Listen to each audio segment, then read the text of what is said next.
Penyembah patung Yesus itu ada apa tidak sih? Saya Pendeta Tan Ho Nai dari Gereja Alkitab Allah Esa Firman Utama Gaefu. Kalau Anda ditanya, penyembah patung Yesus itu ada apa tidak sih? Pak, sumpah sambar geledek, Pak. Kami tidak pernah menyembah patung Yesus. Ya, Anda pasti begitu kan kalau ditanya, penyembah patung Yesus itu ada apa tidak? Sambar geledek, Pak. Sumpah, Pak. Kami tidak pernah menyembah patung Yesus. Kok kelihatannya sering ada itu patung Yesus? Itu hanya untuk simbol, Pak. Untuk fokus. Oh, kalau gitu gini. Coba patung Yesus kamu ganti dengan patung Iron Man. Lalu patung Maria kamu ganti dengan apa? Ya, ya, patung Barbie. Wah ya jangan, Pak. Masuk patung Yesus diganti Iron Man, patung Maria diganti patung Barbie. Itu berarti kamu menyembah patung Yesus dan patung Maria. Kami sumpah, Pak, tidak menyembah patung Yesus, Pak, tidak menyembah patung Maria. Tengok kanan, tengok kiri. Kalau nggak ada orang dicium-cium tuh patung. Bener apa bener? Ulangan 7 ayat 25. Penyembahan terhadap patung itu kekejian. Kami nggak nyembah, Pak. Kan sudah saya bilang. Sumpah, Pak, nggak nyembah, Pak. Itu hanya aksesoris, hanya biar fokus. Kan saya sudah bilang, tengok kanan, tengok kiri. Kalau nggak ada orang dicium-cium, disembah itu patung. Penyembahan terhadap patung itu kekejian bagi Allah. Ulangan 7 ayat 25. Apalagi patungnya diberi nama Tuhan. Tuhan Yesus, ibu biang kerok dari segala kekejian. Wahyu 17 ayat 5. Kamu disebut Babel besar. Ibu atau biang kerok segala kekejian. Wahyu 17 ayat 5. Wahyu 18 ayat 5. Dosamu bertimbun-timbun sampai ke langit. Artinya kamu jadi keraknya neraka. Wahai para penyembah patung Yesus, menyembah patung saja kekejian. Ini patungnya kamu beri nama Tuhan.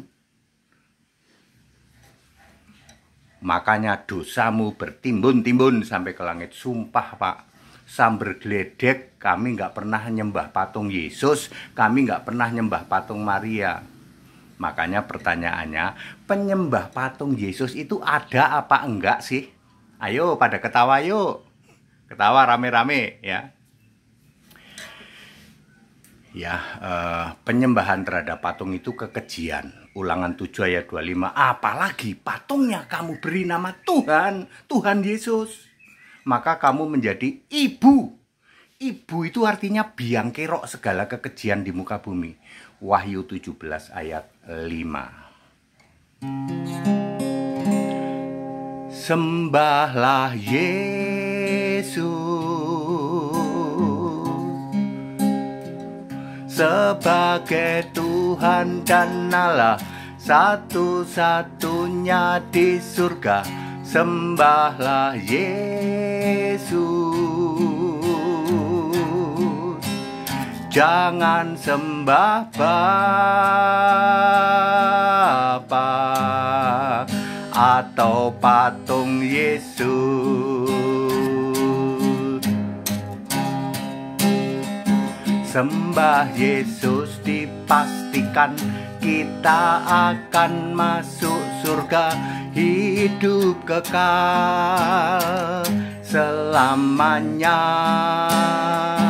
Sembah Bapa, sembah patung Yesus, dipastikan ke neraka, mati kekal selamanya. Jadi clear?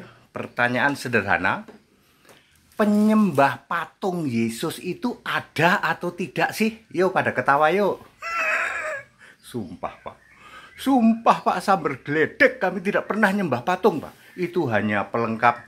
Ya sudah, kamu ganti pakai Iron Man, lalu Maria kamu ganti pakai Barbie. Ya nggak bisa Pak, ya berarti kamu nyembah dong. Itu pada diketawain tuh. Ya, ayat Alkitab mengatakan kamu ibu atau biang kerok segala kekejian. Dan dosamu bertimbun-timbun sampai ke langit. Ya, back to the scripture. Sekarang ini era canggih Pak. Ya, doktrin-doktrin lama, doktrin-doktrin gereja segera buang. Back to the scripture, kembali ke Alkitab. Ya, Alkitab bahasa apapun boleh ya, yang ada huruf merah dan huruf hitam perjanjian baru. Kalau kamu pakai Alkitab bahasa Yunani, carilah Yunani yang perjanjian lamanya bahasa Yunani, perjanjian baru juga bahasa Yunani, ada huruf merah, ada huruf hitam. Kalau kamu pakai bahasa Ibrani, carilah Alkitab bahasa Ibrani yang perjanjian lamanya Ibrani, perjanjian barunya juga Ibrani. Ada huruf merah, ada huruf hitam. Pakai Arab juga begitu, pakai bahasa Indonesia juga begitu. Bahasa Cina juga begitu. Itulah Alkitab standar Kristen. Back to the scripture, kembali ke Alkitab yuk. Segala hormat kemuliaan untuk Yesus Kristus, satu-satunya Allah yang benar. Haleluya. Amin.